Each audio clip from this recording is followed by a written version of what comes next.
Zach Wilson was skipped on his day with the starters, but is he officially out of the Broncos quarterback battle? Sean Payton answered that question. Welcome into your Denver Sports Daily for the final day of July.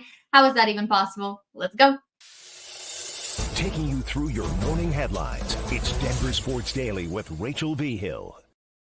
We've all been waiting. When is the quarterback battle between Jarrett Stidham, Bo Nix, and Zach Wilson going to get narrowed down from 3 quarterbacks to 2 quarterbacks? And it feels like yesterday, that's kind of exactly what happened. Even though Sean Payton won't necessarily admit it either, it's a weird feeling. But all throughout OTAs and minicamp, and even the beginning of training camp, it has gone Jarrett Stidham, Bo Nix, and Zach Wilson out with the starters in that exact order, rotating up until yesterday when it was supposed to be Zach Wilson's day, but in fact, it was not. But when asked about it, here's what Sean Payton had to say.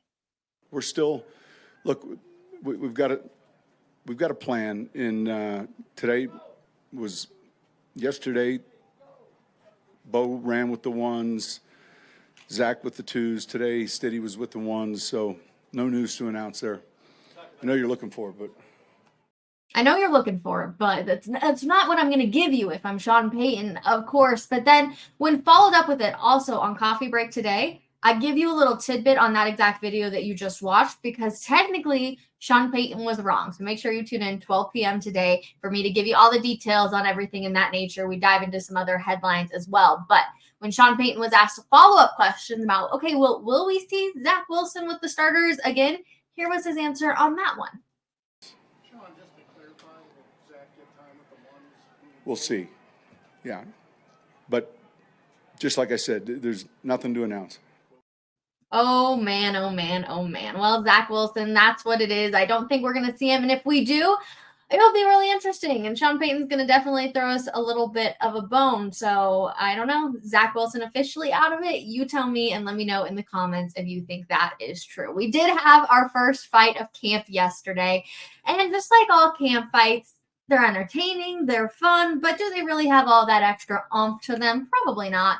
It was for the Broncos. The tempers boiled over. It was the 6th day of practice, 2nd day in pass. Things are getting a little crazy, and the anger really didn't linger. It was more of just hey, you had a really good block on me. That's going to piss me off because it makes me look bad in front of the coaches. And it came from 2nd-year tight end Nate Adkins and 1st-year linebacker Terrell Davis. They had a tussle, which ended up leading with both sides of the ball going after each other. And if you were sitting in the front row, then you definitely got a bit of a show, that's for sure.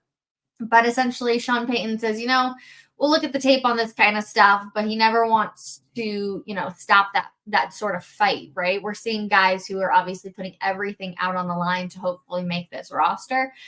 So again, just a little interesting one. However, Sean Payton did say that they talked about it at their post-practice meeting. They went over it just to make sure that it got mentioned and got brought up. But yeah, specifically, nothing really there. Just another one of those fights. We do have our participation report because well, not a lot of people have been gone, and Brandon Jones is probably the most notable person dealing with an injury right now. There are a lot of names on this list that you might be like, okay, there's a lot of people missing.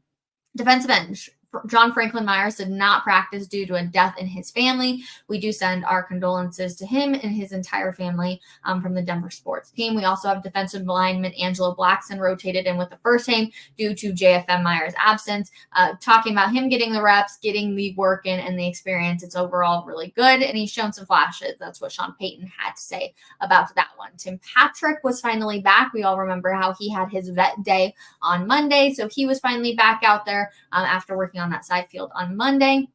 And again, they're just going to exercise practice and patience when it comes to Tim Patrick to make sure that he can stay healthy and doesn't get pushed too much.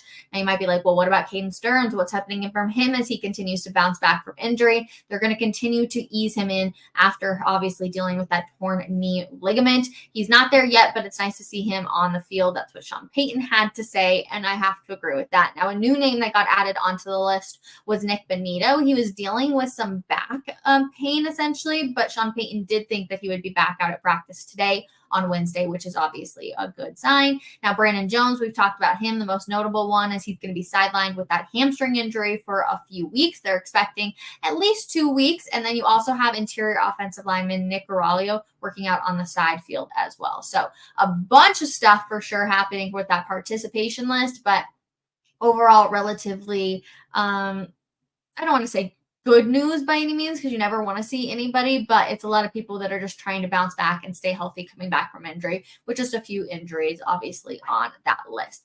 We will stay on the football topic, but this one actually has to do with Terrell Davis. You guys might remember when I told you about a story when it came to United Airlines. Well, on Tuesday, Terrell Davis posted an email from United Airlines that said he was banned from future flights.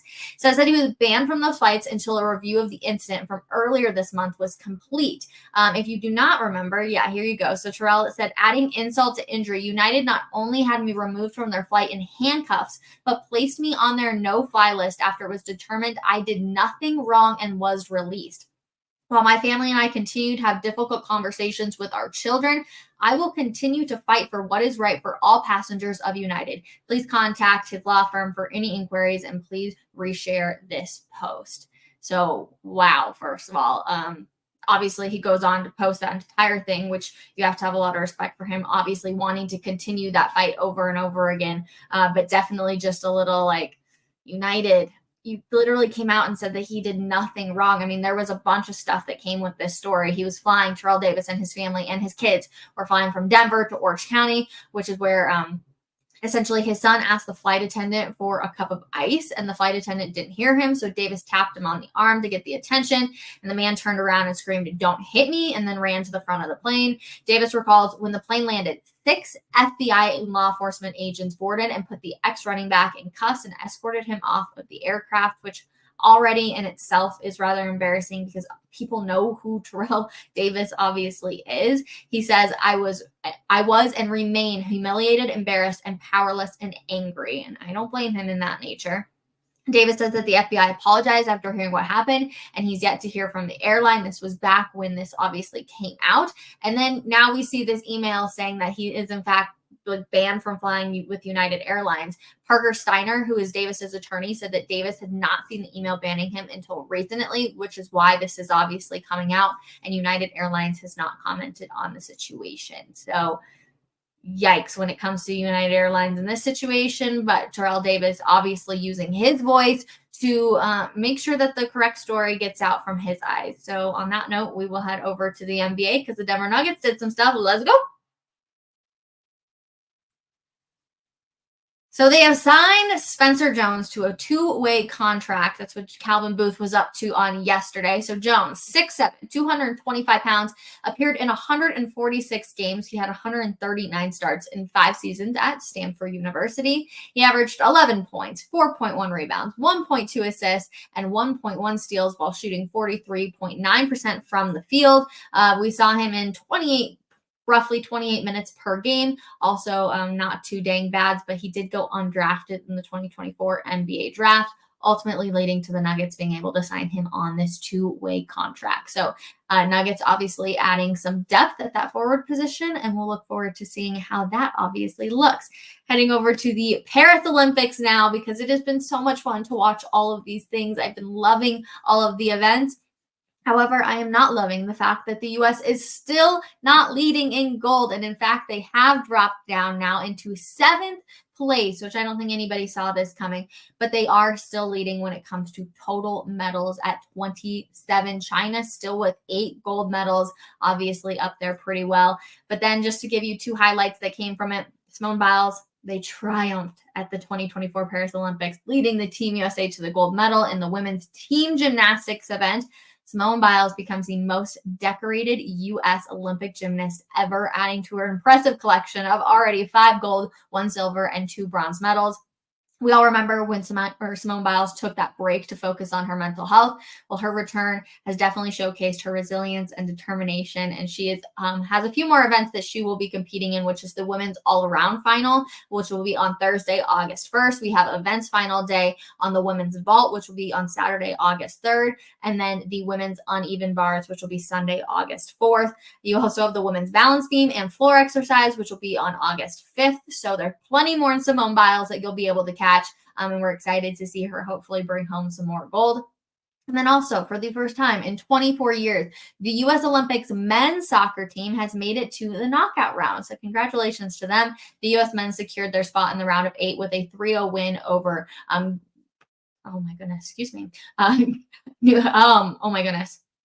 with a win over, I can't even talk, you guys. Just ignore me. It is definitely the most Wednesday of Wednesdays, so just ignore me on that front. But they got a 3-0 win, and it's the first time since 2000 that the men's team has reached that knockout zone. They'll face Morocco on Friday. Man, sometimes you just blank on things, you can't talk, and it's just one of those things you just got to deal with. So that's going to do it for your Wednesday edition here on your Denver Sports Daily, though. Thank you guys so much for hanging with us. If you're here in the Mile High City and you are being affected by the fires, know that you are in my thoughts and prayers, and hopefully everything will get cleared out sooner rather than later. I got a call this morning at 5 o'clock saying that we were in like a pre-evacuation zone in a sense. So just obviously want to pass along all of those condolences, as I know a lot of people did get evacuated from their homes as well. But I'm headed off to Broncos practice. So thank you guys so much for rolling with me for just a little bit. And then make sure you go head over coffee break 12 p.m. Like I said, we dived into